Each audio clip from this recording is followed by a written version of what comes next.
энергетиканың күш береді, шаршауды басады деген өтірік. Ол жай ғана жақсы жасалған маркетинг. Және ол энергия бермейді, жай ғана энергия қоздырушысы.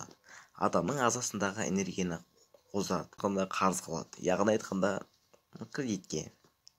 Және оны сіз белгілі бір уақытқа, бір жұмысқа жұмсайсыз, және ол өзінің эффектісі бөлінеді. Бірақ оның эффектісі, яғни айтқанда энергетиканың эффектісі біткеннен кейін сізде қайтадан бас ауруы мүмкін, немесе ұйқы қысу, шаршау болады. Бұл энергетиканың күші аяқталғаннан кейінгі болатын жағдай. Одан кейін жалпы энергетиканың зияны ол өте қатты көп. Мысалға айтатын болсақ, ас қорыту, жүйке жүйесі бұзылады, ұйқы режимі, қандағы қант мөлшері көбейеді, кіші дәретке көп баруға себеп болады, және жүрек соғу жиілігіне әкеліп соғады. Және осы энергетиканы шамадан тыс қолданған адамдар қайғылы оқиғада болған. Міне осы энергетиканың пайдасына қарағанда зияны өте көп. Оданша сіздерге су ішуге кеңес беремін. Оның денсаулыққа пайдасы өте көп.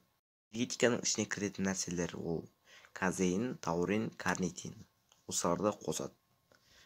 Және бір сөзбен айтайық, енді көбісі ойлайтын шығар, енді менің ойымша ақшаның да соры. Яғни айтатын болсақ, көп ақша кетеді.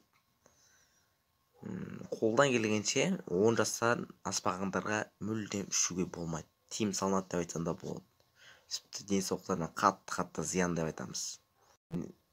Осы энергетиканың кесірінен қант диабетіне ұшырау мүмкіндігі өте көп. Яғни айтатын болсақ, сахар ауруы. Және одан да басқа зиян жақтары өте көп. Мысалға, тағы да энергетиканың ұрпақ сапасына төмендетуге алып келеді.